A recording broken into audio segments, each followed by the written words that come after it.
डोंबिवलीनंतर कल्याणमध्ये देखील भाजप आणि शिवसेना आमने सामने आली आहे। शत्रू भाऊ असला तरी मारल्याशिवाय विजय नाही असं अरविंद मोरे म्हणतात। शिवसेना जिल्हा प्रमुख अरविंद मोरे यांचा भाजपला खुला इशारा आहे। आडवे आलात तर जशास तसा उत्तर देऊ असं देखील भाजप माजी शहराध्यक्ष वरुण पाटील यांचा पलटवार आहे।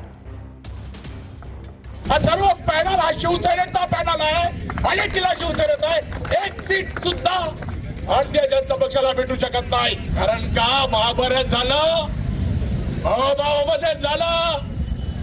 पण शत्रू तो शत्रू असतो। गीतेने आम्हाला हे सांगितलंय की शत्रू समोरचा भाऊ असला तरी सुद्धा त्याला मारल्याशिवाय विजय भेटू शकत नाही। पण युतीचा उमेदवार का असू नये आमच्यासमोर, महायुतीमध्ये मिठाचा खडा पडेल अशी भाषा कोणी करू नये। जशाच तसं उत्तर मिळेल। आमच्या समोर आमचा शत्रू कोण आहे ते स्पष्ट आहे आणि त्या शत्रूला धोपवण्यासाठी आम्ही तयार आहोत। परंतु जर कोणी आमच्या त्या शत्रूला धोपवण्याच्या आड येत असेल तर त्याला देखील आडवा करण्याची क्षमता भारतीय जनता पार्टीच्या कार्यकर्त्यांमध्ये आहे। बातमी आता अजित पवार यांच्या दौऱ्यासंदर्भात आहे। उपमुख्यमंत्री अजित पवार उद्या दिल्ली दौऱ्यावरती आहेत। अजितदादा उद्या एका खासगी कार्यक्रमाला उपस्थित राहणार असल्याचंही कळतंय। बातमी आता नंदुरबारमधून आहे। नंदुरबारच्या सातपुड्याच्या दुर्गम भागामध्ये तापमानात घट झाली आहे। तापमान 10 अंश सेल्सिअसच्या खाली गेल्याचं सांगितलं जातंय। सपाटी भागातील तापमान 13 अंश सेल्सिअसवर आहे। तर परभणी शहरासह जिल्हाभरात तापमानात मोठी घसरण झालेली आहे। परभणीमध्ये आज 5.9 अंश सेल्सिअस इतक्या तापमानाची नोंद झाली आहे। तर तिकडे धुळे शहराचा देखील तापमानाचा पारा पुन्हा एकदा घसरलाय। धुळे शहरासह जिल्ह्यात तापमानाचा पारा 5.3 अंश सेल्सिअस इतका नोंदवण्यात आलेला आहे।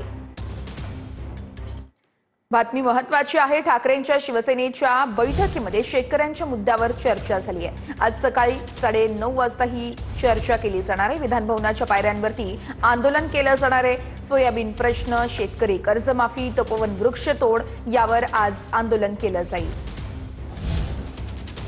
तर मोठी बातमी आहे। आज पत्रकार परिषदेतून संदीप देशपांडे सार्वजनिक बांधकाम विभागातील घोटाळा मांडणार असल्याचं कळतंय। आज महाभ्रष्टाचाराचे चित्रफितीसह पुरावे देणार असा इशारा संदीप देशपांडे यांनी ट्विट करत दिलाय।